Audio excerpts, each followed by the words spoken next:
So tonight, if you suck, they come in.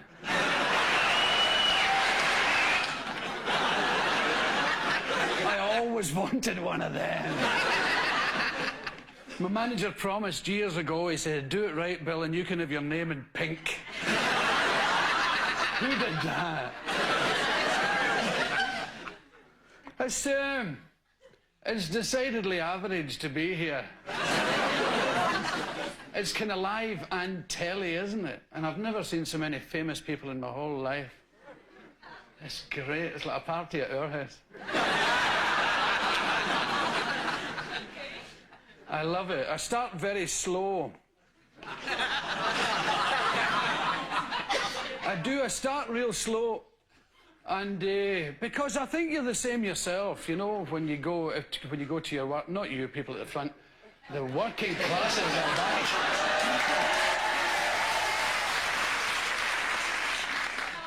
The ones they talk about in those political programmes as the ordinary people.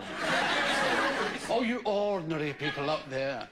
Well, when you go to your work in the morning, like 8 o'clock or whenever you start, you don't sort of go 8 o'clock and into it. You sort of relax and scratch your arse and read the paper and look out the window. Well, this is me at my work. This is me, I'm doing it. I'm not on a yop scheme. This is what I do. Easy, isn't it? Well, I've thought a great deal about what I should say to you and how I should conduct myself tonight in front of you. And it's been a real problem for me. Because usually I relax into the more profane language very early in the game. So I think I could do it quick and relax. Fuck this! So, oh, that's much better. It's like a quick belt in the banjo. Oh, fuck! Right, now that we're at home, I thought it would be nice. I can hardly sort of... you know what I mean? It's because I come from a place where people... I've sworn all my life. You see, I swear like all the time, and I think it's rather good language. People say it's a limited vocabulary. It makes you swear. Well, I don't think so. See, because my vocabulary, I know at least, oh my God, about 127 words. And I still prepare fuck.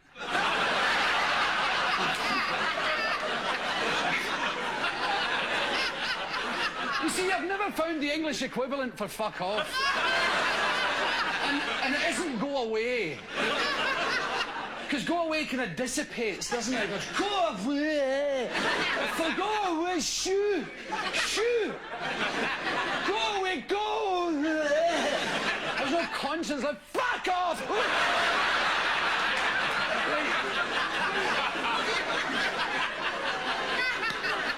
It always works, you know. And you never read, fuck off, he hinted.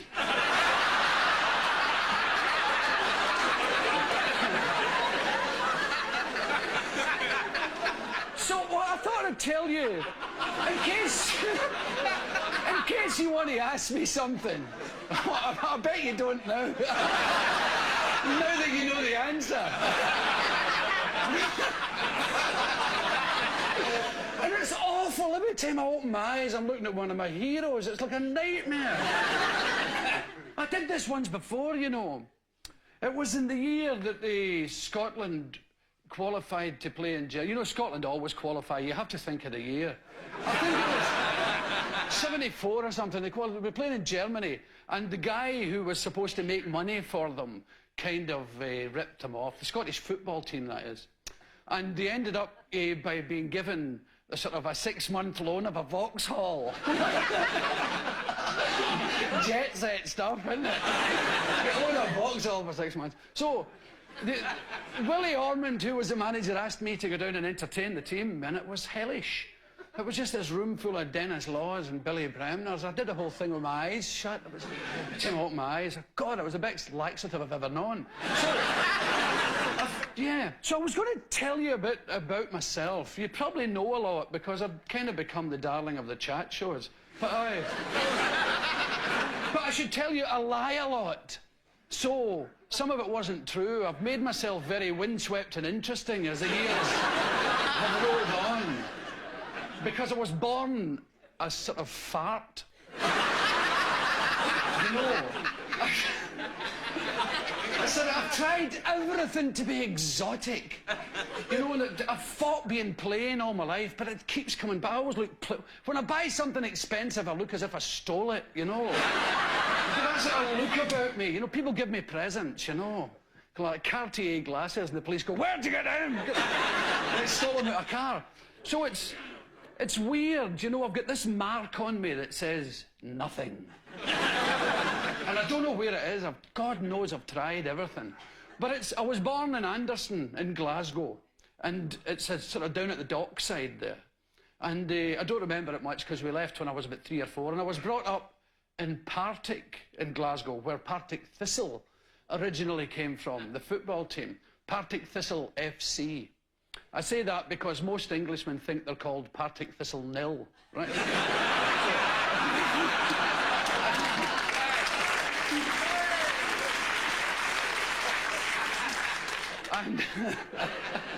And they're always good for a laugh, you know, Partick Thistle. And yeah, what can I say? I was brought up as a Catholic in Partick, and it was okay. I got A-level guilt, you know. Yeah, every time I interfere with myself, I think I'm going to hell, you know. Yeah, it was an okay education for everybody else. I think I spent most of the times watching pigeons screwing in the reef. That was it. That was the education. But I was very lucky because there was full employment on the Clyde, you know, and that was the way of Glasgow then. The shipyards, the schools opened their doors and the shipyards opened theirs, and everybody poured in. And I became a welder. I was actually becoming an engineer and joined the wrong queue.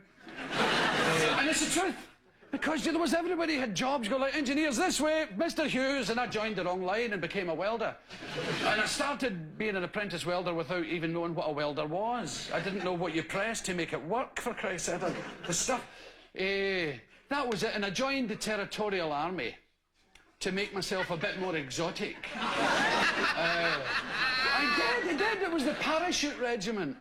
And I got my red beret, and I looked like Acne. I had my uniform, and I got my wings and everything. And we did an exercise once. It was a complete and utter waste of time, as the entire Territorial Army is. We did an exercise. It's a dreadful waste of time and money. I swear, I mean, we did an exercise in Cyprus. All us paratroopers and stuff, in the Carigna Mountains with my gun. And we parachuted out of this plane. And as a matter of fact, I parachuted out of the first plane I was ever in. I jumped out of the first bloody plane I was in. It was the 9th flight, I think. Something happened to one of the engines and we had to land, and everybody was shitting themselves. I said, "Oh, great, we're going to land." That was that. I landed in Cyprus, I sat on a brick, and it hit me on that bone there, the coccyx. I just about overtook the aeroplane. Landed again with a lump on my bum, which has never really gone away. And did the rest of the exercise like a giraffe having a drink.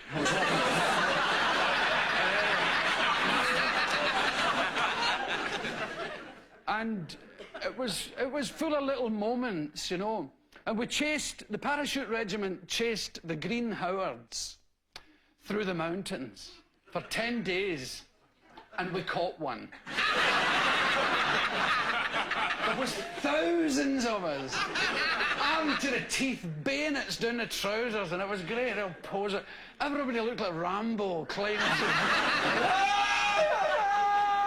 At last, I'd become exotic, and we caught this poor bastard. And he worked in the same shipyard as me. He was a territorial too.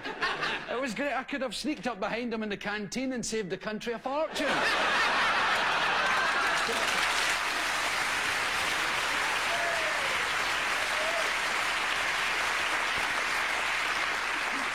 And to give you, for those of you who don't know what I do, that must include me, really. I've never really understood what I do, but I've been intrigued for many, many years, since I was a wee boy, with the way ordinary people behave. I've never found famous people awful interesting. It's one of the great letdowns of my life. But when I've found ordinary, just plain Joe Smiths, I found they do the most incredibly exotic things and make me roar and laugh. If I could give you a wee example, my brother is, when he told me, I thought I was going to hurt myself.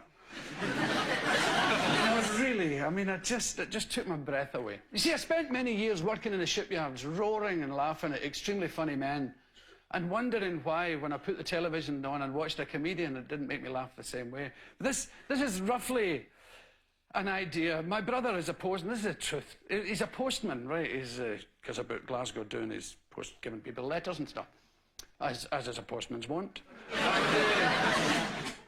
And at the time, they were pulling down buildings in the area where he delivers his letters. You know, the way they pull down slums and all that. And they had a rather unique way of doing it in Glasgow.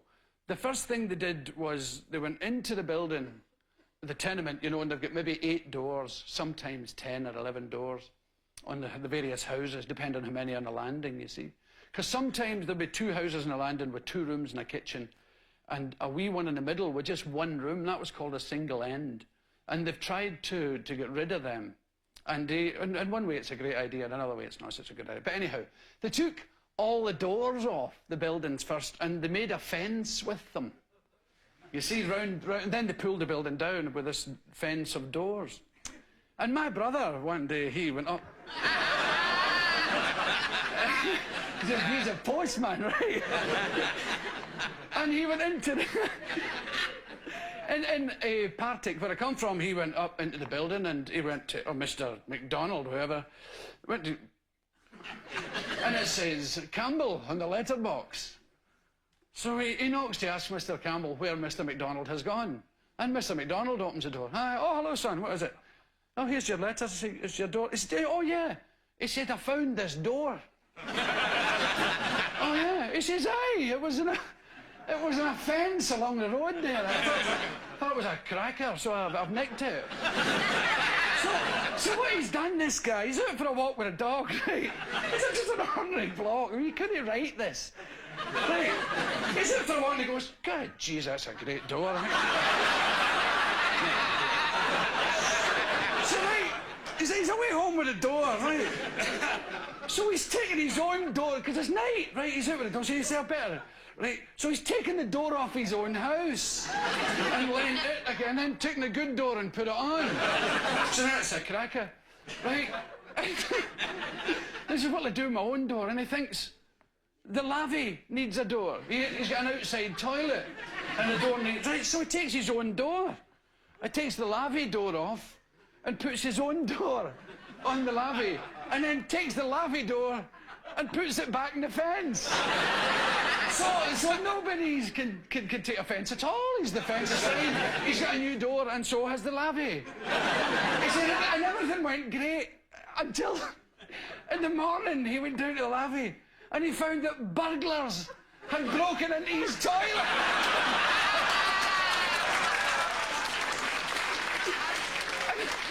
And I've often wondered what the burglar thought. Going, right, this house'll do. Jesus Christ! What deprivation!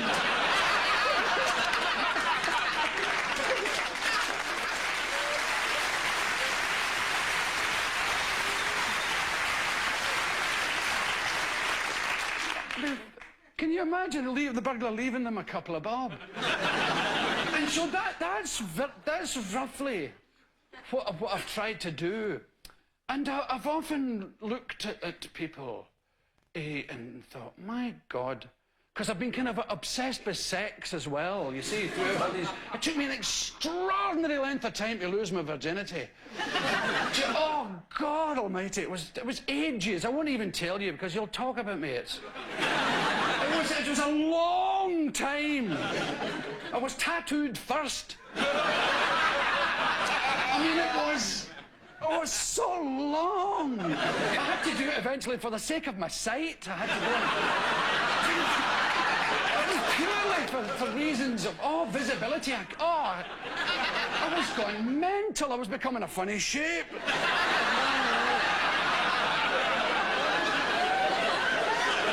It was just awful. Aye. Oh, the whole thing was, oh, Jesus. And I used to look at people and wondered how they did it, if they did it. Say, now, he probably does it. And she probably does it. As a matter of fact, he probably does it to her. I wonder how they do it.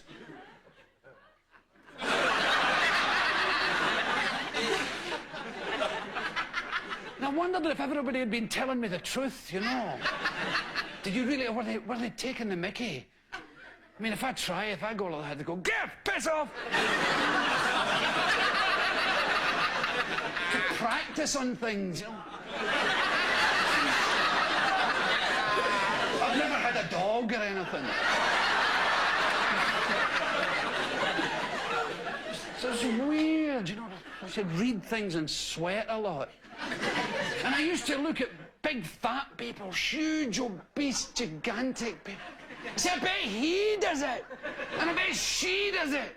And I wonder how to do it. And I saw a man being interviewed on television, and he was in the Guinness Book of Records for being the most greedy person on earth or something. I mean, the man, he was from Texas, and he was the fattest. He was actually kind of lying down to be interviewed. He was looking over his waistband, you see. And I thought, I looked at the fly on his trousers. I was like, that was vast. I thought, my God, it's like Cyril Smith's trousers. And I wonder, where do they sell big Y fronts that size? Or do you get them custom built, you know? So I was looking at this and I thought I was going to count the buttons. There was about 47 buttons. And I thought, well, his wife's a huge big woman as well. She was talking away. Oh, it's wonderful to be in the Guinness Book of Records. And I thought, well, I reckon, you know. I reckon the Neil.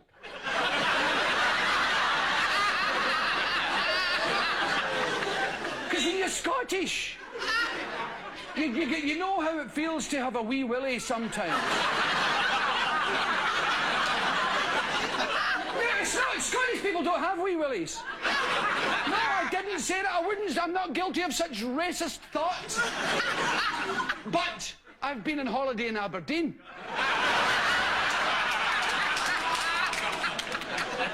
You're like a sumo wrestler. You go in swimming at Aberdeen.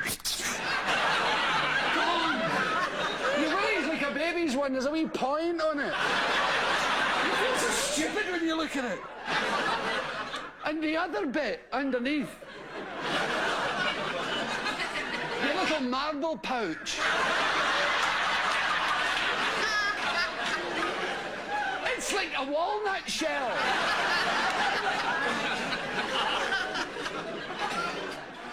And so this man from Texas was a bit like that, I should imagine. I mean, his wee willy show, and his wife would be, her stuff would be under here too. So they must sit there like sea elephants up on their knees, saying, right, Nelly, okay. Right, grab an armful. This thing on here. Right, up we go. Wee person appears. And this huge big armful of stuff wobbling. Okay, wait. Okay, more. Right, now. And it all falls off the bed. Fills the whole room. Left a bit, go. So that's kind of roughly what I think about.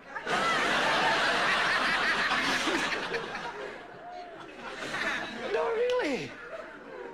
And I seem to see things that people don't just take... I was in Los Angeles, and this is the truth. There was a sign, and it said, "To the Braille School." And I thought, who is it for? And I thought, why don't they do all road signs in Braille? People stop and go like that. Oh, yeah.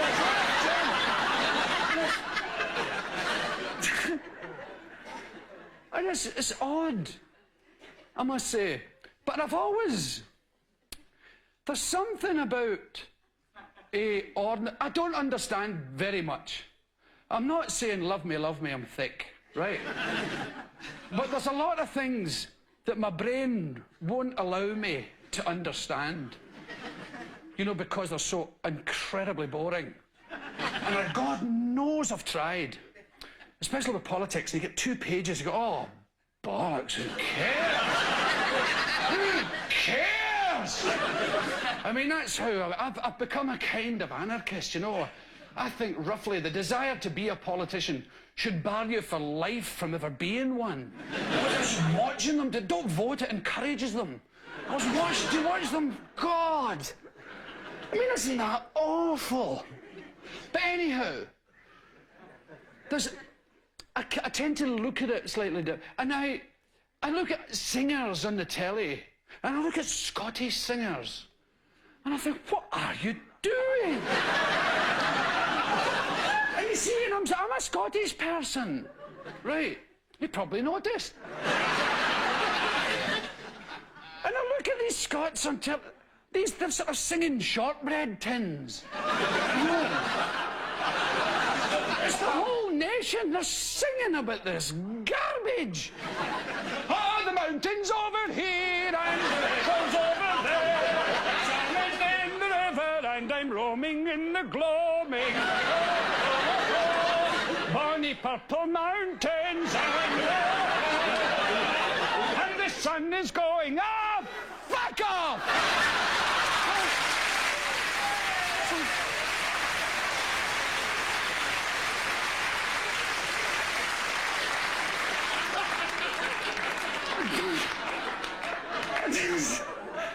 I don't even begin to understand that. Because the folk music is actually wonderful, the reals, but they avoid that like the plague in order to sing this stuff. And it's all written here in London. With strange wee men who have never seen Scotland. And one of them got found out about 5 years ago. He wrote a song called The Blue Misty Hills of Tyree. But if you've ever been in Tyree, it's like a bloody billiard table. Oh, the misty blue hills. Oh, and there's this never-ending line of Highland weird people. I mean, I'm not saying the Highland people are an amazing race of people, lyrical, nice people. But there's a section who keep turning up on television in Scotland. The Brine Island shirt and a space in the teeth. And the wee badger handbag there. Mountains and rivers and Bonnie Morag and the Roman and the Gloaming.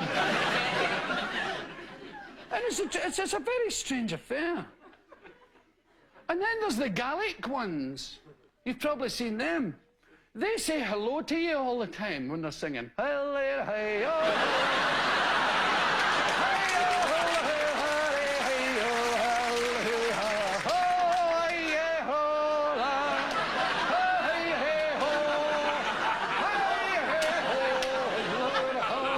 This is a song they do when they're mashing up the Harris tweed to send it off, and they say, why are you wearing a Brine Island shirt?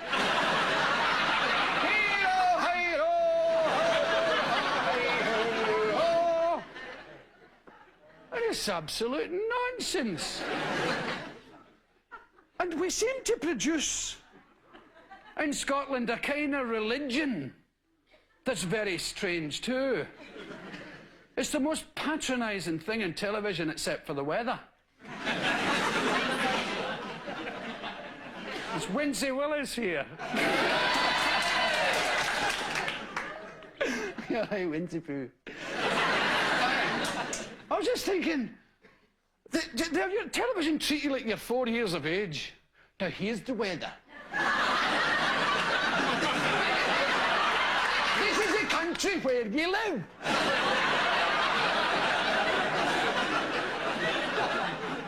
And this is a wee cloud. Probably not. I really feel brassed off when they do that. They stick clouds and lightning on the board. You don't need to do that. I know what a cloud looks like. Just tell me, I'll understand. I mean, what if that carried on to the news? Today there was a massacre.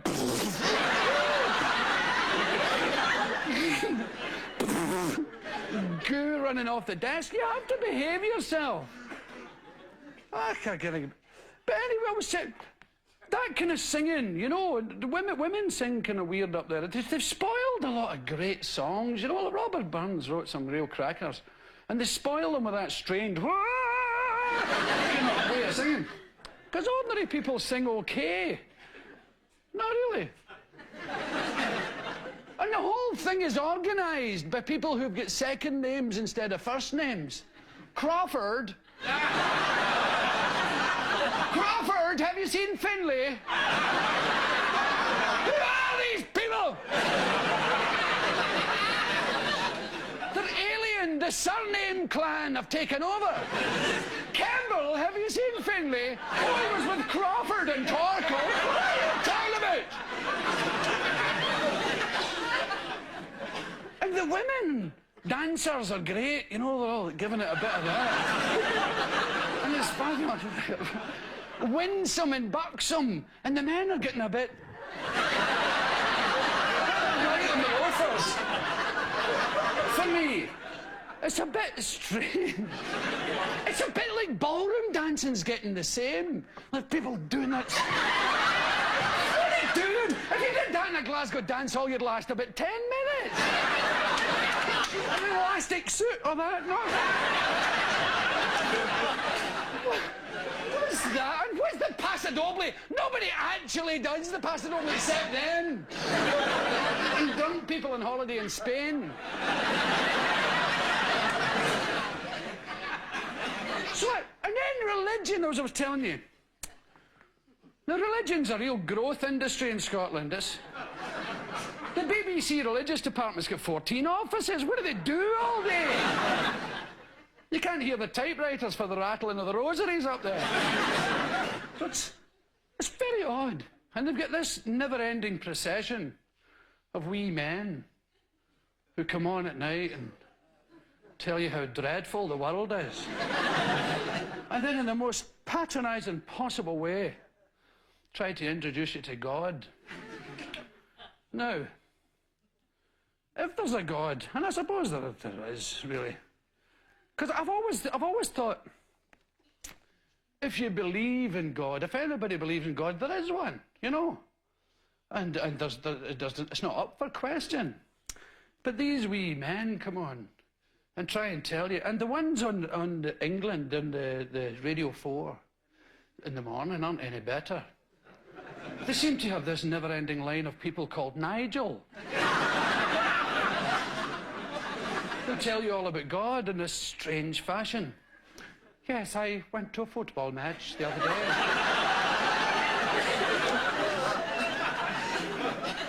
And you know is the key, right?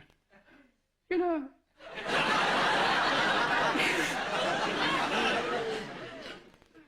I went to a football match the other day and it was terribly exciting. I watched with bated breath. It was Tottenham Hotspur, I believe. They were playing another bunch of chaps. They were very, very good anyway, but the game was rather exciting. And on the way home, I said to my son, Nigel Jr., I said, Nigel? He said, yes, Daddy. I said, did you enjoy the game, Nigel? Oh, yes, Father. It was super and terribly exciting. Is that all, Nigel? Well, yes, Daddy. But, Nigel, didn't you attempt to think of it on a more spiritual plane? Did Jesus play for Tottenham Hotspur, Dad? And, you know, in a funny way, he did.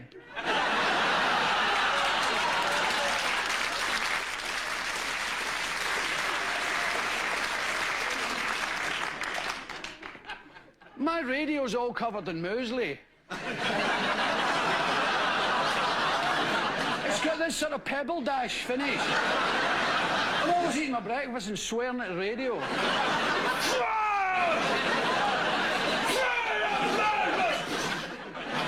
It's a sort of furry-looking radio, like solid porridge. It's great. I was going to tell you something else about that. Aye. These singers, you know, in Scotland, they don't... You see, I like the way people sing when they go to sing it, you know, like at parties. Now, the worst thing about show business for me is the parties, you know, because they're kind of boring. And, I mean, I've been to some nice ones and stuff, but they're not as good as actual parties. Like I remember from Scotland, and I'm sure people down here, you know, working people all have parties, and yeah, unknown people going, yeah. And you have you get a great deal of booze, or whatever is your choice, and you go, right, 5 minutes, Mr. Connolly. Yeah.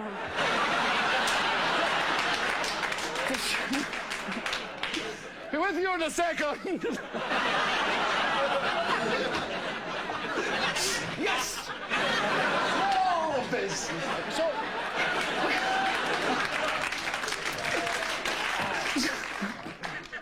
I arrive here in a box like that. 5 minutes, Mr. Connolly. Yes! Here to entertain you. I've started touching my willy. It's one of my more sort of disconcerting traits recently. Because I've been talking about people who touch theirs, and it has led me to touch mine. And there's a strange comfort to be had.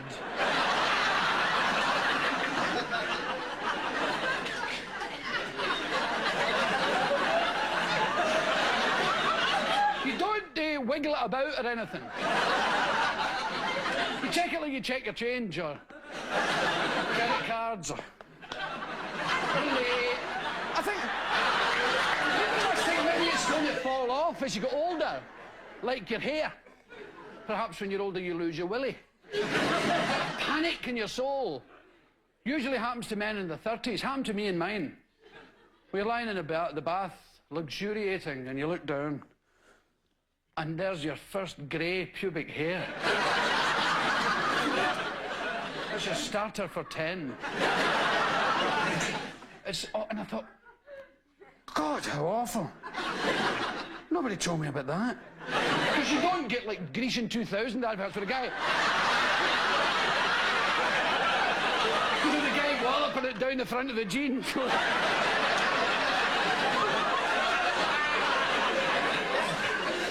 That's another thing I love, is adverts.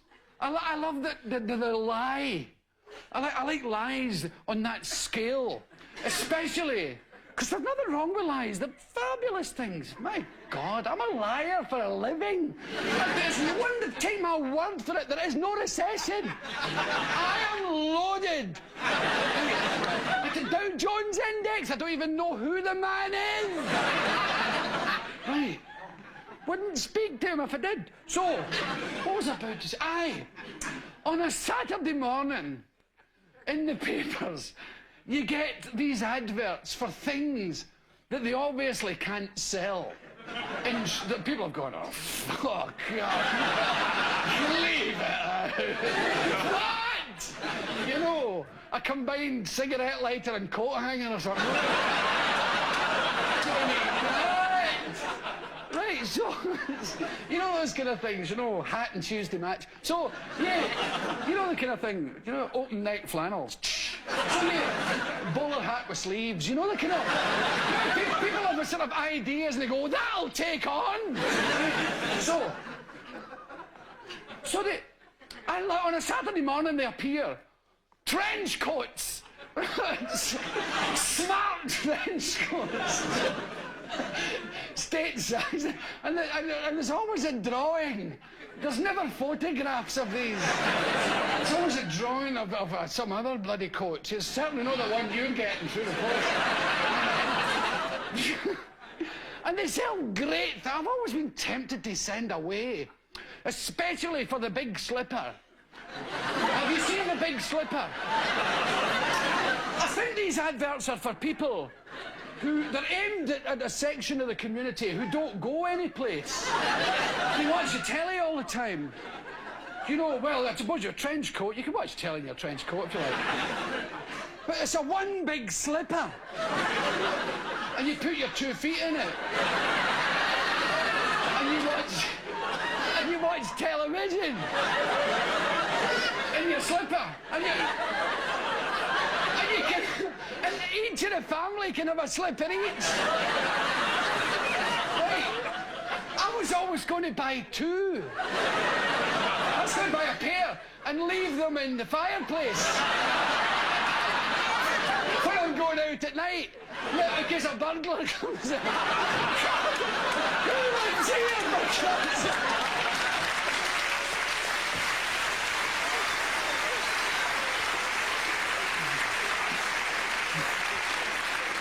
And have it on one of those sensitive pads under the carpet near the slipper that switches on your stereo.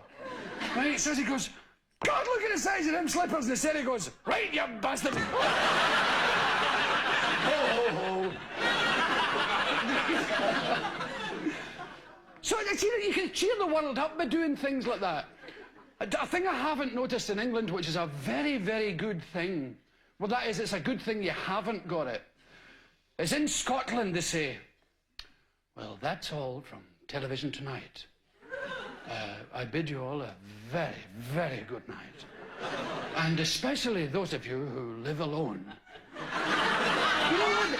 Should have just reminded them. Some of them are terrifying, they say. And those of you who live alone, don't forget to lock the windows and stuff like that.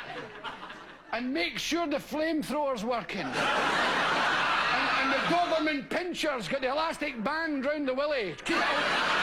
Don't let it nod off.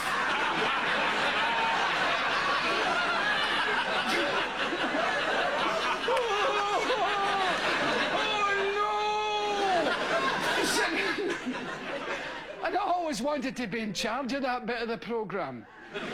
You see, especially those of you who live alone. For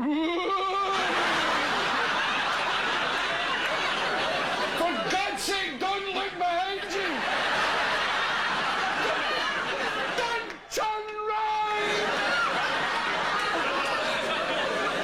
And there's another one they do is they say, and that's all tonight, and I hope you enjoyed the programmes as much as we did. We also enjoyed them the first time round, and yes, it's been great fun. And in the interest of safety, don't forget to switch off the TV before you go to bed. And for super safety, take the plug out of the wall altogether. Because the house could go on fire. The whole family could be barbecued. And they say, all right enough, I must do it. If I was the guy doing that, I'd sit at the desk, going, right. He'll be near the telly. He'll be stretching his hand out to put it off. Leave it alone! Do as you're told! Get back to your seat, I'm not finished! It's okay for them! Charlie's Angels, yeah, they're on every damn night. Well, it's my turn. I've got the switch. I'm in control of this station. And now the end is near. Get away from that switch, you psychopath! So, that's... But these adverts, there's the big slipper. And save pounds. They have a pound sign that goes down and down and down. Save! Touch your S's. Cut your own hair with this thing. And they have this lethal-looking thing with things down each side and a handle. And of course, you buy it and you go, my God, the minute you 3 feet from your hair, a big chunk falls out the side. Because hair's like that. You know, you've always, the barber always feels the hair that's dead as he's cutting your hair. You don't, you just see the result. But when you're actually just chipping away, it's a huge lump. It feels like a massive big lump. Oh my God. But I'll give you a bit of advice. Where are you going? Get back to your seat! Nobody leaves! Okay, lock the doors! You're stolen something! Nobody leaves this building! I'll get him! Where's my bloody gun? Right. So if you buy that thing, and you'll be in the bathroom trying it because you don't want your family to see that you've bought it, the normal thing is go, oh, bugger that, and leave it.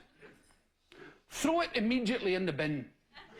Because the time will come when you're out with the lads or whatever, you're at a party, a bit pissed. Yay! Take him in, do you? Oh, there's that thing! Hey! That'll do me! That's brilliant! It's a doggle! Look at that! Arthur Scargill!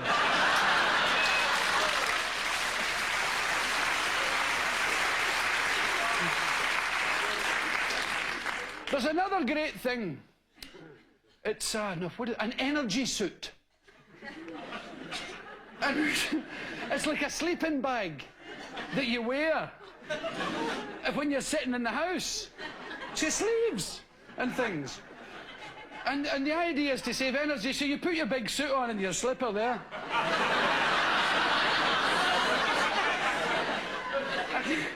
And you cut each other's hair if the telly's boring. And there's another fabulous thing.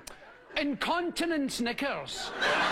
There's always too many incontinence knickers. I think they were expecting a sort of plague of incontinence. I think maybe it was at the last budget or something. They expected to sell a lot. Oh no! Right. And I was looking at this incontinence stuff and I thought, I don't want to laugh at incontinent people, right?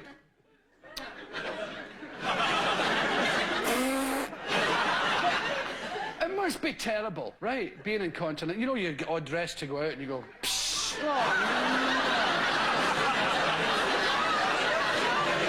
change it. You can't buy white clothes. You can't buy grey suits. You go,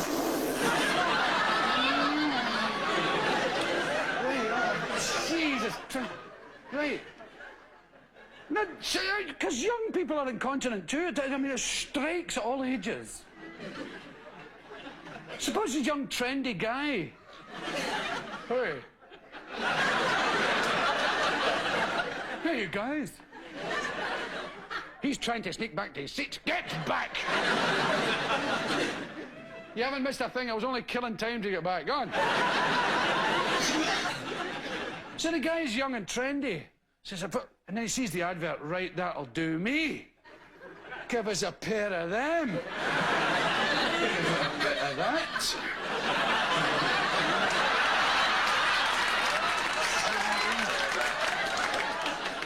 That's the very fellows for me. The see-through +4s. Just the job at St Andrews on a rainy day. Can't get the trendy baggy trousers on. And off to the discotheque giving it a bit of that, yeah. Hey, how you doing? What's your sign? Sagittarius? All right. Yeah, half man, half horse, yeah. License to shit in the street. That's good.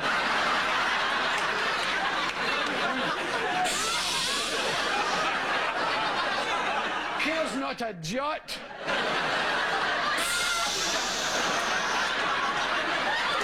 Saddle up and ride your pony, saddle up and ride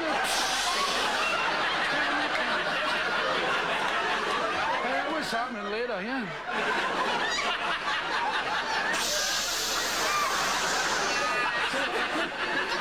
It's 7 gallons down each leg.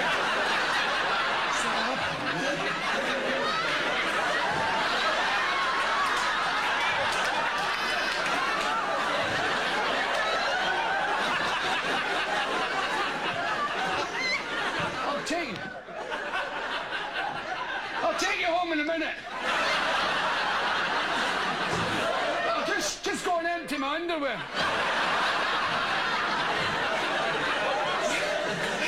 Into the toilet and loosen the thing like that. The Thames level full disappears. Oh, they're fabulous. You should read these adverts. They're in the energy suit. See, so you can wear them under your energy suit. And there's a tray.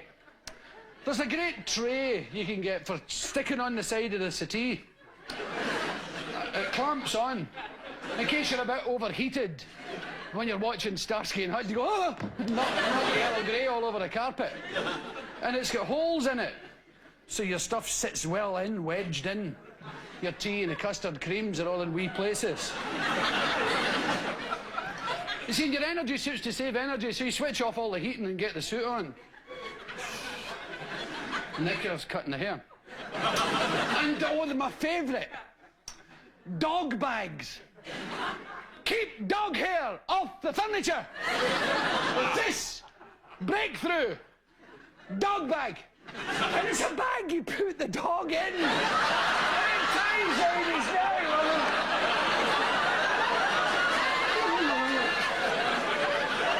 Special bag for the budgie. You put the feathers out the carpet. So your dog's in the bag, and you're all sitting with a big slipper each, watching the telly. Unless you're a super duper family, you get one big slipper for the whole family. Well, you've all got a big slipper each, and the mother says to father, I'm just nipping out. I'm just nipping out to the toilet. What? Why don't you put on a cup of tea? Anyhow,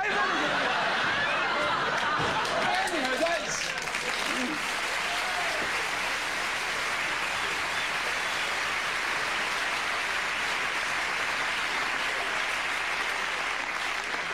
And the other bit about my life before I got here, to this stage, you know, to this part of my life, and is I used to be a folk singer, but I was dreadful. I had a voice like a goose farting in the fog. The whole thing limited me a bit much, you know. You can only go so far with Dead Lifeboat Man, then you get kind of stuck. And mining disasters. And it doesn't make you attractive to women at all. So a man held up a thing there in the set and spoiled my flow. And I'm supposed to... would anybody like to ask me a windswept and interesting question? Come on! You can do it! See, what I was... Funny enough, I was talking to Robbie Coltrane about this a wee while ago. We did a programme recently, me and Mr. Coltrane. And we were talking about the way real people, you know what I was talking about, all that, and the way real people, so I used to go to parties, how do you love you very much?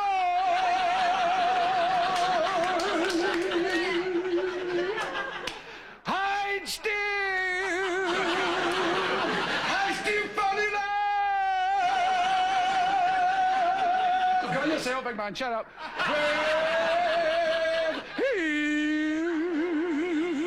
See, now I loved that. I used to go to parties and listen to these men singing for years. I didn't know it was English. I thought it was some weird Scottish language. I went round the music shops of Glasgow trying to find the words. Yeah, well, how does it go? Well, it's it goes head of hall.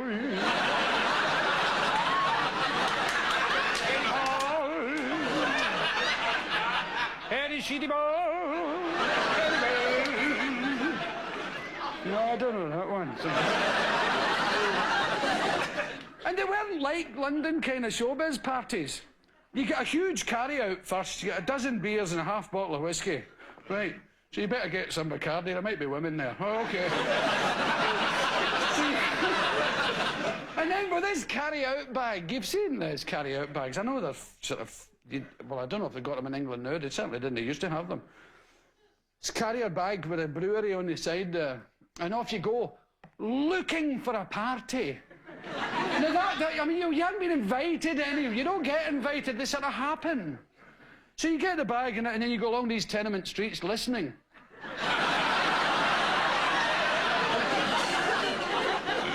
And then from a window you hear, Harry Paul. Harry Paul.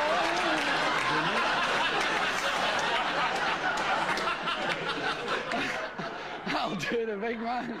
Easy, up we go. And then when you get there, if this ever happens to you, just tell them Jimmy said it was okay. There's always a Jimmy in the room.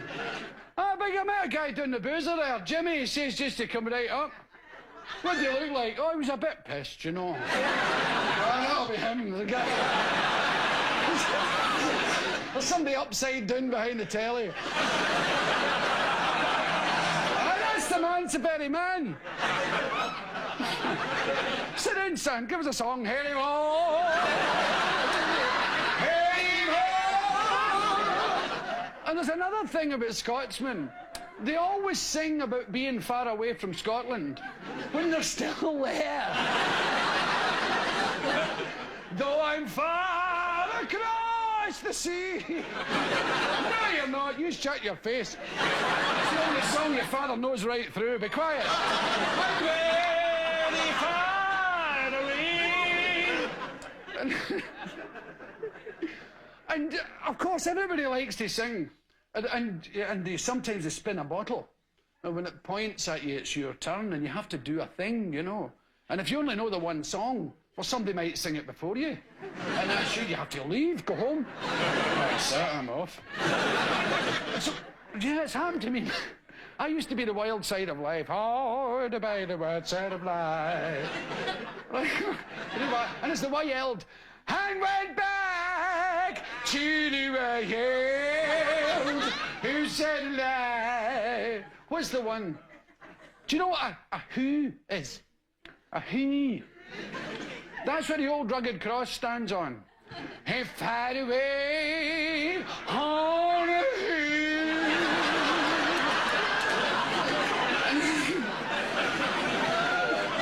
There was a guy who used to come round.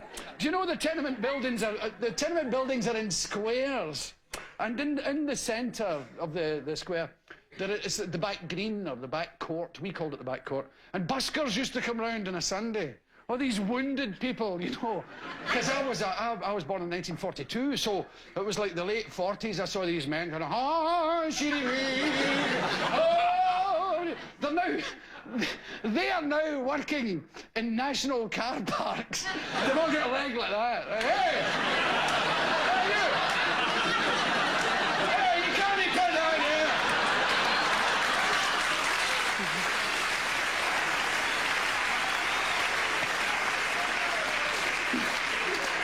They've all got this disorder. Them and barbers, what do you make of that, Thatcher? Hey! So, I'm phoning the police, that's it. Oh, God help us all. But it's strange. The people who sing at parties, these buskers come round the back like that. And it was a Sunday morning, and they had it all sussed. Because we lived on the side of the block. There were Irish immigrants, you know, Connolly and Flanagan and all these people. And on the other side were Highland people, all the McDonalds and Morrisons and Campbells and whatever over there. And he would sing Protestant stuff over there. Like, howdy, old record. And he'd come over to us and go, everybody. Oh. And we used to heat pennies. You get a pair of... You get a penny and a pair of pliers and heat it on the gas. Everybody! There you go! Oh, thanks very much.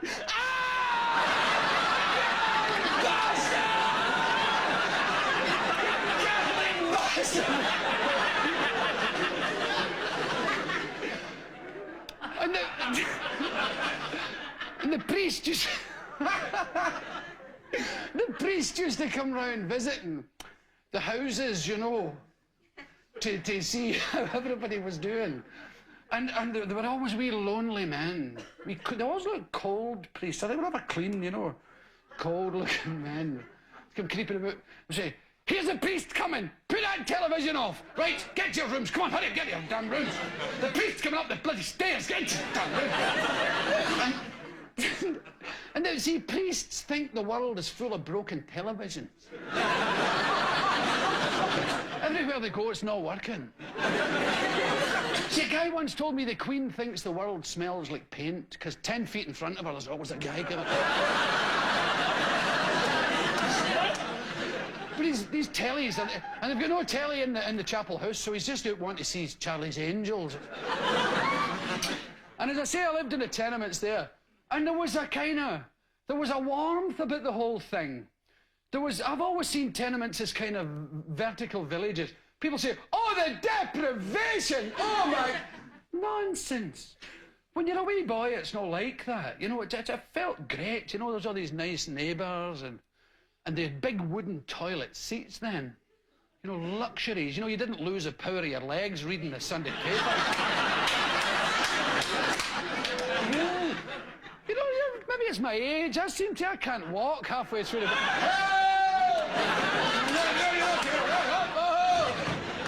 Pins and needles can't get out the damn thing. It's a point for you. Oh, my God.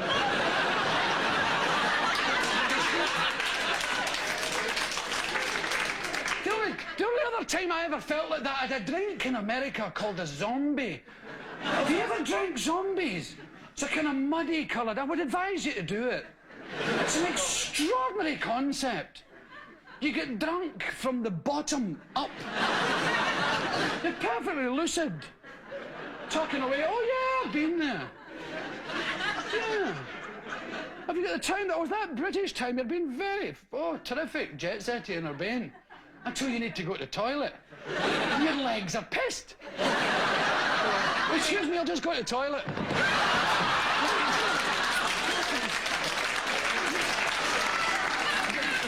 And you can't get up, you see. Come on. It's like Chick Murray once told me he fell in the street and a woman said to him, did you fall? He said, no, I'm trying to break a bar of chocolate in my back pocket.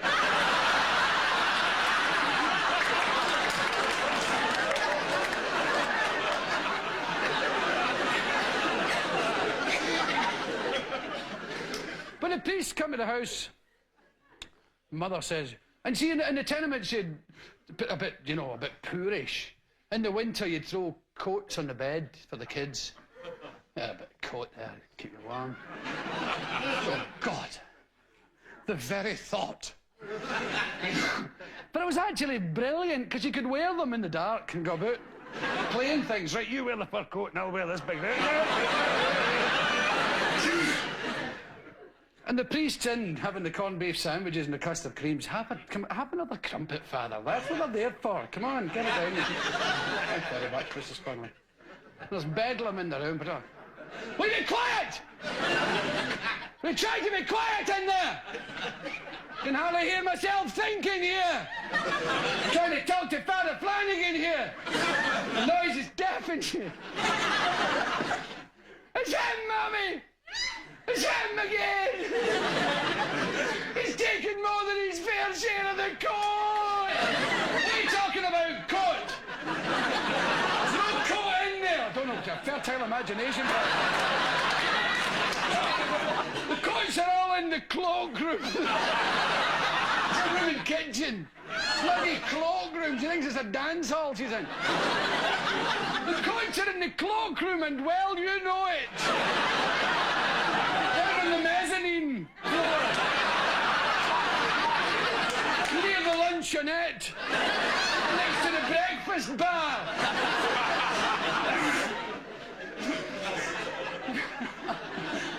It's an eiderdown. You stupid girl coat. I don't know where they get it. She must have thought it was one of them doobie jackets. Eiderdown! What were you saying, Father? What were you saying about... What were you saying about God there, fella? What was that? All right enough. Here, have a custard cream, that's fine. Oh, you don't say. Bedlam, bedlam, bedlam. Will you stop that in there? I won't tell you. I won't tell you again. It's him, Mommy! It's him again! What's he doing this time? He's shoving his legs through the sleeves of the item.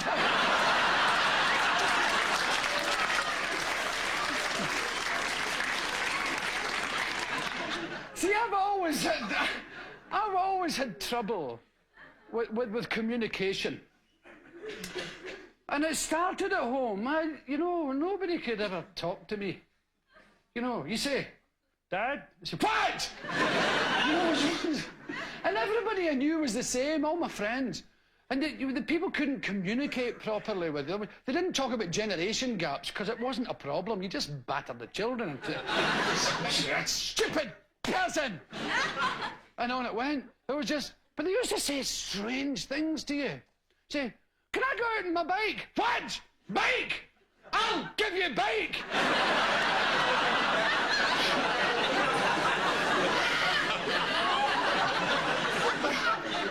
I've got a bike. Don't talk to me like that! And don't think that about me, boy. Can I go to the pictures? What? Pictures, is it? Oh, pictures, you, my lad. What does that mean? There's lots of things I don't know. I'll make you smile on the other side of your face.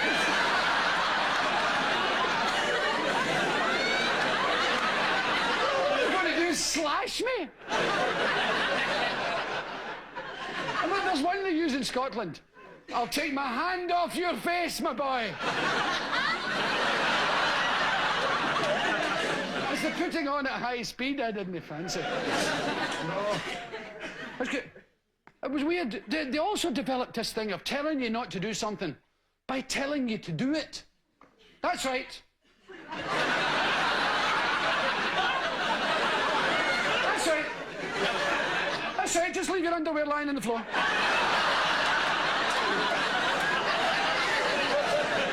That's right, don't bother about another soul in the whole world, only your stupid self. Just leave it lying there along with your stinking socks. Just leave it lying there for me to pick up, but that's what I'm... Now get into that room and don't let me hear a sound out of you. Don't let me hear you laughing, or for God's sake, I will come marching in there and give you something to laugh at.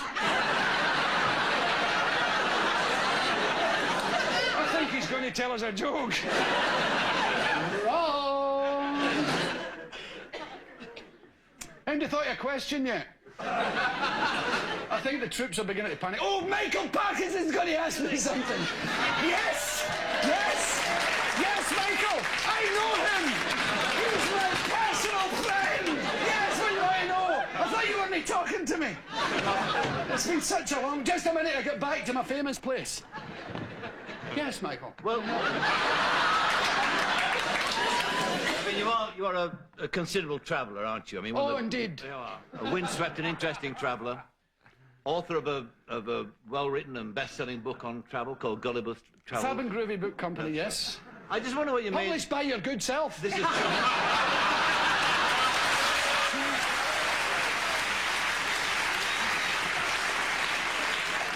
You had years plugging yourself on my show, mate. Now, why is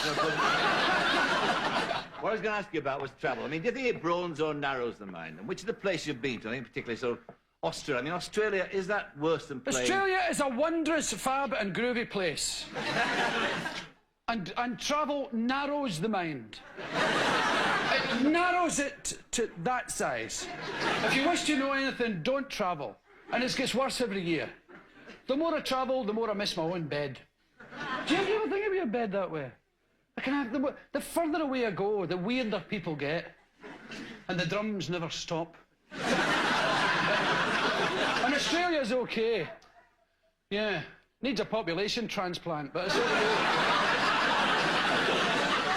It's pretty strange. They call you poofter all the time, which is disconcerting. I wore an earring and I went to this extraordinary thing. I was playing in a town called Whyalla, which is a real toilet. It's a shipyard and an iron ore terminal. And it's, oh yeah, Caesar's Palace, Whyalla. And the man said, have you ever been an iron knob? The whole thing was a bit bizarre. Because the previous week's guest had been Tiny Tim, and I thought, this whole thing's a bloody nightmare. I'm not really here. And he said, I'd like to take you to Iron Knob. I said, I'm sure you would. People have tried before you.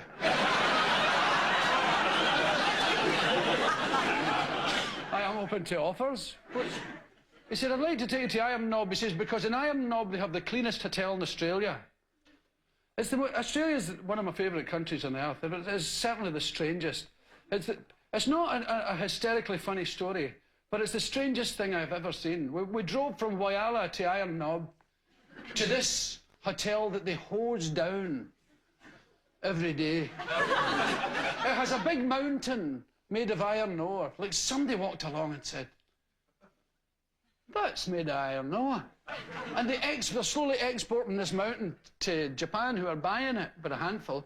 And these people are getting wealthy, and they live in this hotel, and the red dust settles on it, and they hose the hotel down. And it's the cleanest hotel in Australia. So I went in, and there was a man, it was like Deliverance. There was people all hanging about the end of the bar. And they looked as if they'd been stood like that for years. Those people with the two front teeth that fall down, they skipped caps. And we went in, there was myself and several other guys of my crew, and most of them had earrings on, you know, and I had one on. It was a strawberry thing I was wearing at the time. I found it made me exotic and interesting. People used to sidle up to me and say, my God, you're windswept and interesting. And I would come into the bar, and this wee man, I can't do an Australian accent. Oh, dear God, I can't. Difficulty with Scottish accent. And this man, no, really, this man said, oh yeah, the poofters are here.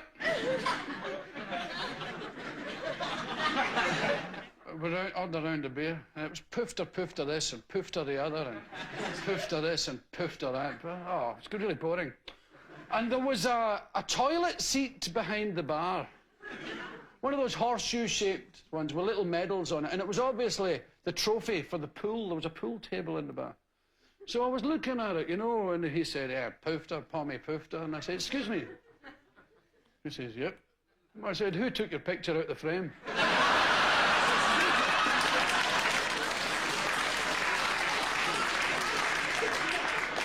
and as it turned out, he radically changed. He went, hey, how do you do? Drinks all round, nobody buys drinks, I'm giving it that. And it was extraordinary. His name was Smith, and he was the garbage collector in Whyalla. He was worth a fortune. And he would say, Smith's the name, shit's the game. Smith's the name, shit's the game, right? Right around the whole crew, and then sort of halfway along he thought, I'm being boring here, and he would say, shit's the game, the name's the same. It's a great country, Australia. I do like it. Really? Hello. Oh, God, an Australian. Actually, when I was growing up in Whyalla,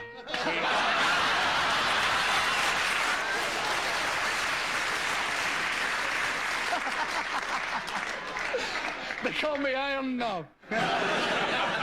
we always used to say that the Scots were very tight with their money. What about you and money? What do you do with your money? I don't really have very much money.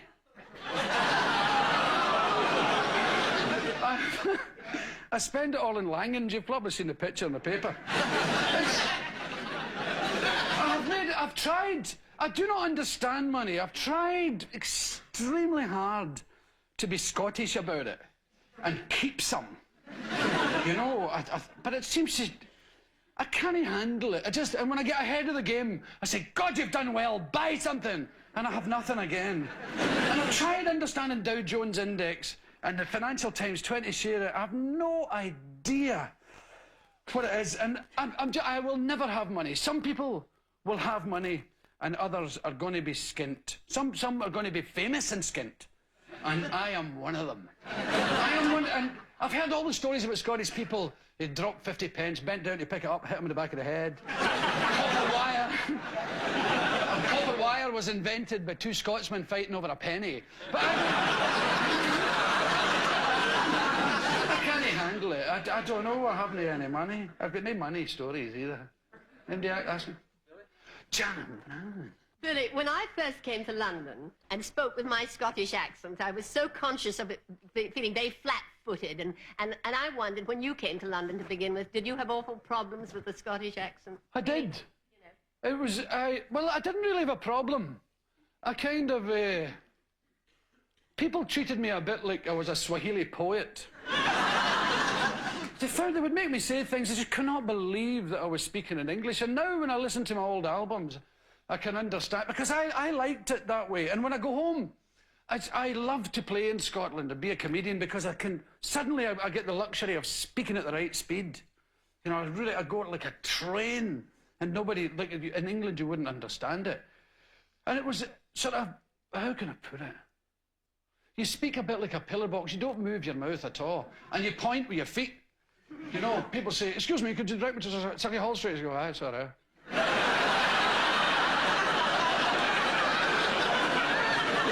Much. I think it's something to do with the climate. And we're a bit strange because most of us are conceived while our parents are fully clothed.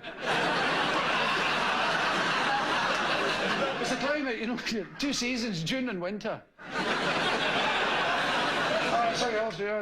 There's a lovely old variety theatre joke. See, most of the policemen in Glasgow, he came from the Highlands, those big beefy Highland red-faced guys. And they told jokes about them like the way people tell Irish jokes about silly Highlanders. And the great end of the pier Scottish one is the policeman who found a drunk man lying in Sucky Hall Street and dragged him into Hope Street because he couldn't spell Sucky Hall Street.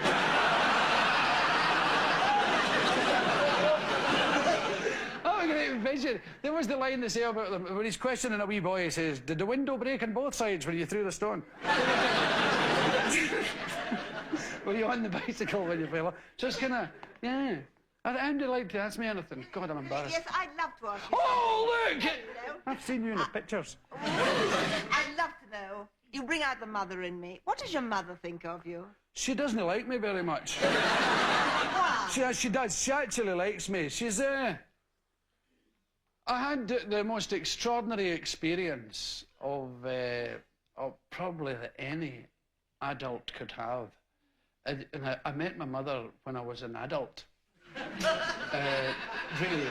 My mother and father parted when I was a small child.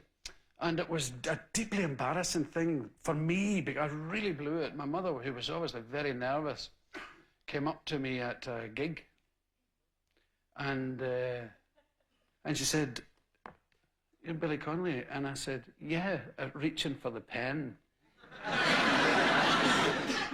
And I felt really stupid. It was extraordinary. I'm glad you asked me that. It was an extraordinary moment in my life to be confronted by my mother.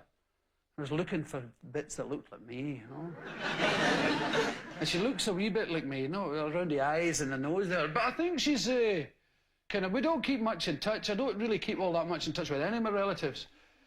But I think she's like my father, who we keep more in touch, my father and I. He tried to like what I do. But he's a practicing Catholic. He's a devout Catholic. And I did all that stuff about the Last Supper and making fun of all that thing. And he was deeply wounded by the whole affair. And then slowly, when I stopped doing it, he got kind of better about it and more open-minded. And then he came to a phase where he tried to look interested in my show business, about which he knows nothing at all. I'm the only one in the history of the entire family ever to go to the theatre, far less perform in it. And he would say things like, he would look interested. Oh, yeah, hello, Bill. Is this you back in town again? I say, yeah. And I was all hairy and beads and flared bottoms and peace and love. Yeah, hey, ding-a-ling-a-ling, bell. Ding, ding, ding, ding, it's me, yippee, yeah, we're home again. I say, yeah, is that you back? Yeah. Yeah, and he would say, busy? I say, yeah, I'm okay. You say, have you any jigs this week? And jigs, they have remained. You know when somebody makes a mistake like that and it's too late to tell them? Oh, actually, it's gig, Father. So jigs, I say, I've got a few jigs now. I got a new guitar once. And I'd spent a lot of money on this Gibson guitar. And I said, hey, I've got a new guitar. He said, oh really? Saying that to my father, you know, was like saying, doormat, Father. I opened the case, I said, look. And you could see his wee face there. I said, what can I say about this bloody thing? And he looks at the neck of the guitar and he says, it's got a lovely handle. And so handle it has remained. So I take my guitar handle to my jigs and I think they're quite reasonably proud of what I do. You know, I think success brings its own sort of pride and jollity, no matter what you do. I don't know what Hitler's mother thought, but... That's my boy. That's my boy over there, the one with the fancy walk. Yeah. He never hits his mother, that boy. Vegetarian too. Oh, I bought a book. Do you remember? I bought a book in Edinburgh. I couldn't believe my eyes. It was vegetarianism, Buddhism and vegetarianism. And I bought it because there was people looking at me in the bookshop. I said, I better buy something interesting. No, I was actually interested because I stopped eating meat and I was feeling a bit weird about it. I've questioned it all the time. I say, why don't we get tablecloths, you know? What is it about vegetarians? They won't give us tablecloths. Right, so, do you ever notice that vegetarian restaurants? They're all at bloody youth hostels. People in tartan shirts. Hello, can I help you? And they'll never tell you what anything is. Do you go to these health food shops? Everything looks the same. Everything looks like porridge. What's that? Oh, he doesn't know a muesli. What a muesli nut bucket looks like. But there's never any varnish on the table. It's why I brush them all down. All I want's a tablecloth and a waiter. See what I was telling you about touching your willy? Have you noticed how many waiters touch... They go like that, yeah, can I help you? Wait, what would you like as a main course?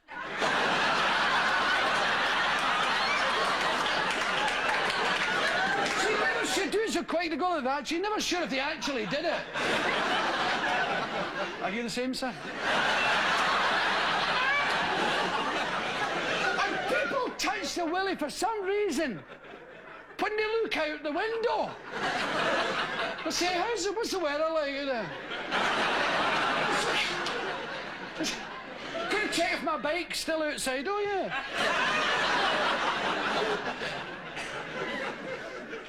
It's really, I don't even begin to understand that kind of behaviour. But of course, you see, vegetarianism, it sounds like Presbyterianism to me, and I've always felt uncomfortable, as if I've joined some sect. You know, can I do... Barbara Dixon, you're going to ask me something? Yes, please. I knew her, you know.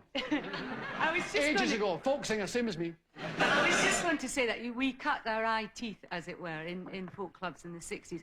Do you remember those days fondly, Billy, or do you think it's all a bit sort of funny nowadays? I think it was great. I loved the folk... See, and you'll remember... When I came into the folk scene, it was full of... See, I was a welder, right? And I had been in the Territorial Army. And so I was a really boring kind of guy. Yes! Yes, I support this country! I would die! I'm a real arsehole. So... And I thought, I'd love to... I saw this guy one day. I went to a folk club. I called it campfire music, you see? I'd seen it in television. I thought, I love that campfire stuff. It was Pete Seeger on a programme called Alex a While. And I went to the George Square information office in Glasgow where you're supposed to ask how to get to Loch Lomond. And I said, how can I hear some of this campfire stuff?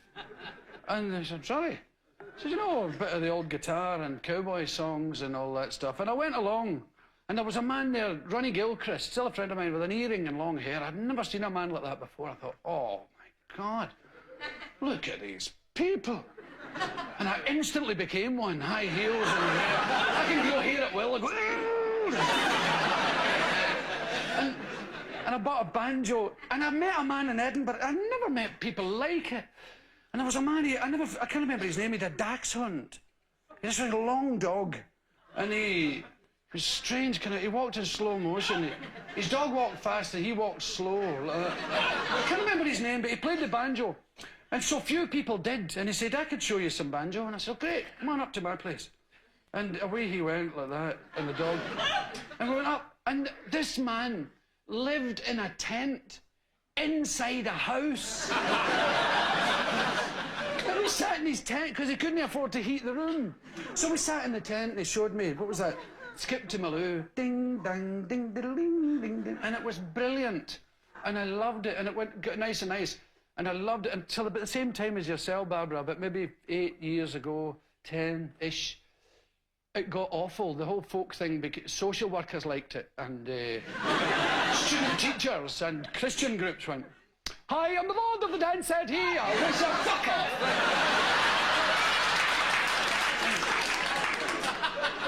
There's people who play with a thumb like that. Hi, I'm the Lord of the Dance Set here. I'll give you all whatever you need. As soon as I see a duffel coat, I lose interest. Duffel coat and kickers. It's a cry for help. Hi, I'm the Lord of the... So I got out, you know, and I hated bands with... what I hated was I would go to gigs and I'd drive past wee men and women, you know, going along the street, and we'd get to the gig and it would be all full of duffel coats. And we'd play the thing and leave, and there'd be all these wee ordinary people, and I thought, I want them. The ones who were walking past the concert, I wanted the public. And so I went to working men's clubs. And Jesus, I got them. Oh, it was awful. And then, thankfully, I got telly, like Bill Tennant in Scotland, and then Mike Parkinson, and then, whoosh, fame. Hi, fiddly-dee. An actor's life for me.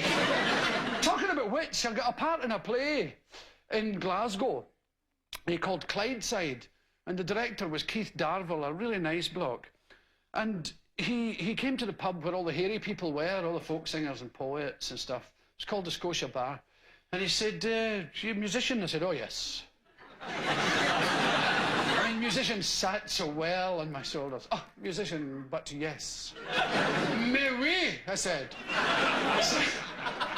He says, you're the very man I'm looking for. I said, just show me the way. And we went to the Citizens Theatre in Glasgow. And he said, let's see you playing. And I went, rinky tinky poo. He went, that's very good. I said, I also play the banjo. What? I said, and I play the auto harp. Brilliant, you're the man. He said, I'm doing a play called Clydeside with Matt McGinn and various Scottish actors. It's going to be good. I'd like you to do the entire music. And I said, yeah. Something inside me fell on its side, you know. Owning up time. I said, well, actually, I'm a bit flash, but I'm not really very good. I don't know, I couldn't establish keys and all that, but I know a guy who can. So I went down and I got a guy called Tam Harvey, and we went up together, and I said, this is him, and we played together, and he said, I'll have both of you. But it was extraordinary. This was in my break to get out of the folk scene. I didn't know, I was in this, I had never seen a play before, you see. So I was in the first play I ever saw. I'm sitting on the stage, and I found it incredibly interesting. So I didn't know what a cue was. I'd never had one before. It was always like 2 20-minute spots, on you go, cash in the hand, thank you very much. Then cue rubbish, they go, hey, I'll do you, off. Oh, thanks very much. And that was my showbiz. And people used to talk about tabs. I said, sorry. You know, no idea. But so I was sitting watching the play. And of course, I'm supposed to be in it and reading through the script. And the play was going along and people are saying things to each other. And the guy was saying, yes! Oh, how tough it is down the mines! My God! And it breeds a certain type of man, you know, Maggie. Do you remember young Jamie Fyers? And they all turned round. And I'm sitting with a guitar going... And I went... I said, yeah. And the director says, well... I said, that's fine. He's asking me, I didn't know. I said, oh yeah, I play when he says that. He says, yes. Oh, brilliant, right, Tom, right, 1, 2, young Jamie Fyers. But I come in, I often lay awake screaming, thinking about this. I come in the next day, and I got the Keith Darville, if you ever meet him, he'll tell you. And I had the script. And I had the cues underlined with a black felt tip. I said, look, I've got this idea. See, every time I have to play, I've underlined it here in the script. He said, Jesus, what a breakthrough, eh? Don't tell any of them. Isn't that odd? But look, it's just about time to wrap up this thing. Oh, you're going to add something? Oh, God. It's Michael Aspel, personal friend of mine. He probably knows Mike Parkinson very well. He should, he's nicked his place in the telly. So, he was keeping his seat warm. It was the first one. No, listen. If you had not been born in 1942... Yes. When would you have liked to have been born? When would I have liked it?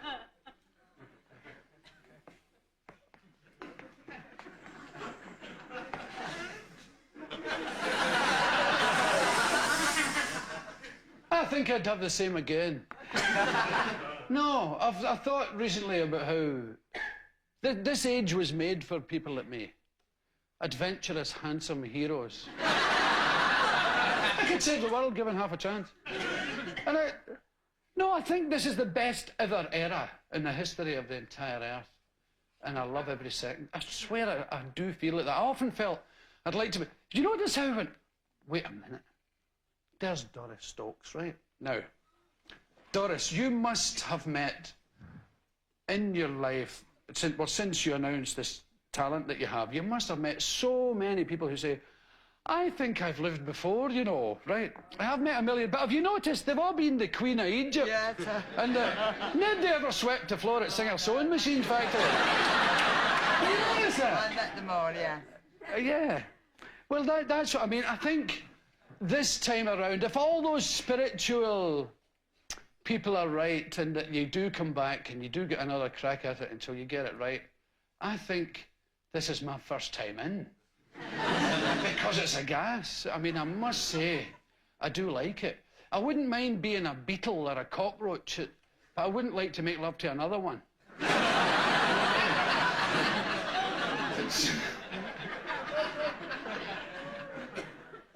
Did you want to be asking me something, love?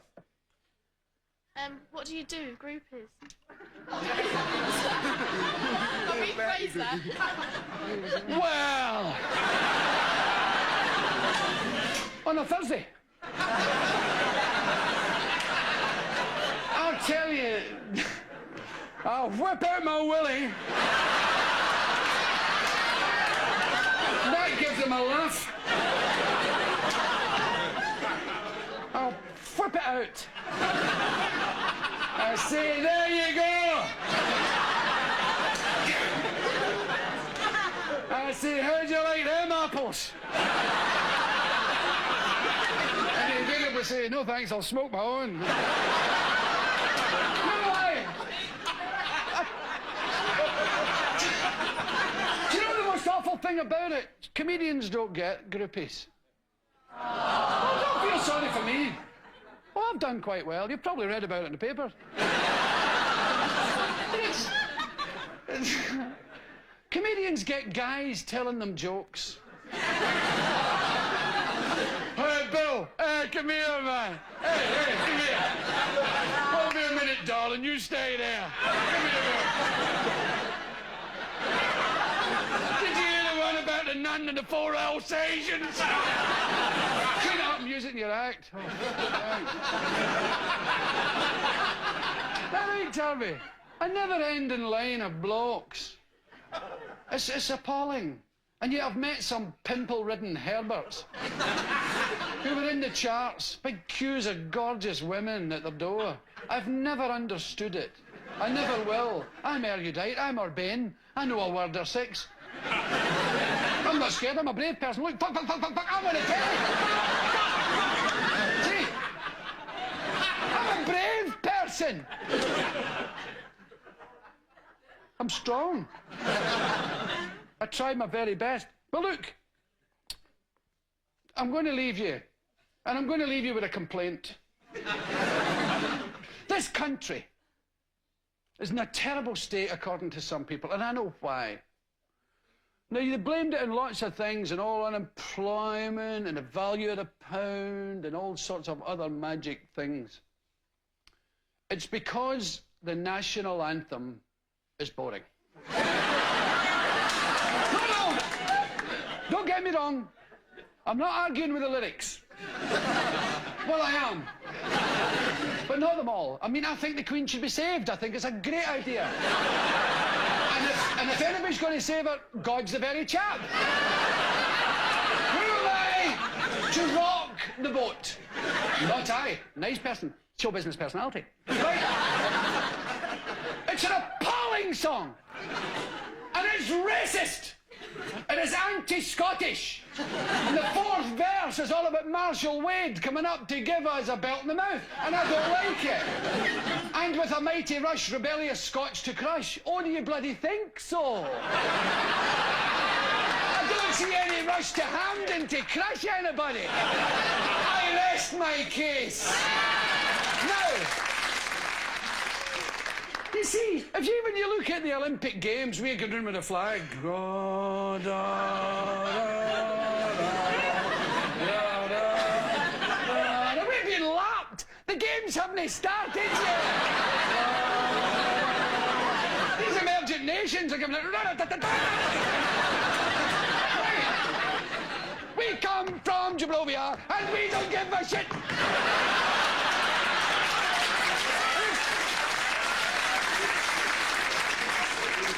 We've got a national debt of £50 squillion. We will get the monkeys. God save. All the other nations don't want us to win. Because when we win, it takes half an hour and a flag out of the bloody God save. No wonder Daley Thompson's scratching himself. Season up.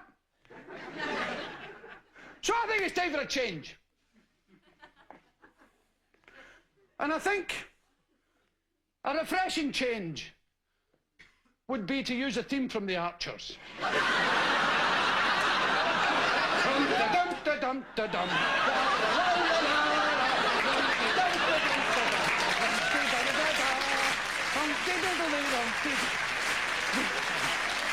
Can you imagine it? Trooping of the colour. The Queen sitting in a horse like that. La la la la la la la.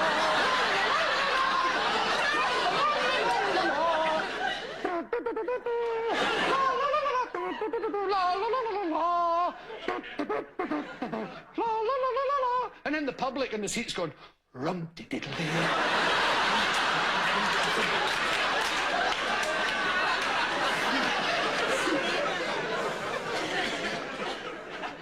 So let's give it a bash here. 1, 2, 3.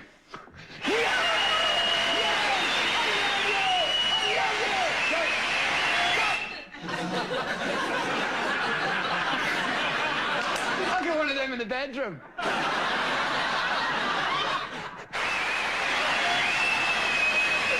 Thank you! Do you want some more of the same? So. 1, 2, 3. Now just think. Now that's going to be the lyrics. We're not going to change a thing. It's going to be rum-ti-dum-ti-dum-ti-dum, la la la la la la, rum-ti-dum-pa-bum-pa-bum, dum-ti-diddly-dum. Just think the new immigrants can learn it on the bus on the way in from Heathrow. How did you feel then you immigrant? You got off the bus, you know the bloody national anthem. La la la la la la la. So, ladies and gentlemen, thank you very much for listening to my inane drivel.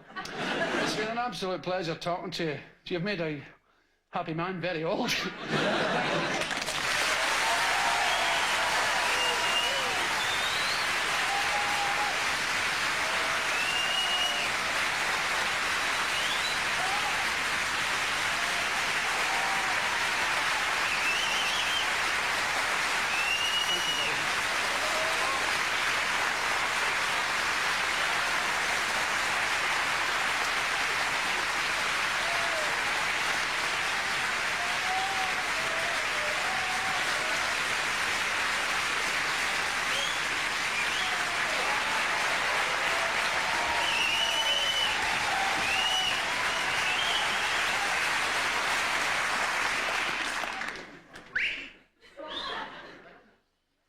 The show is now over. You have wasted your breath, shouting more, more, more. More, more, Bill, for 'twas wonderful. Lay another wee funny one-liner upon us. It is not to be. Waste not your energy. You'll only be fed up when you get to the chip shop and find out I'm first in the queue.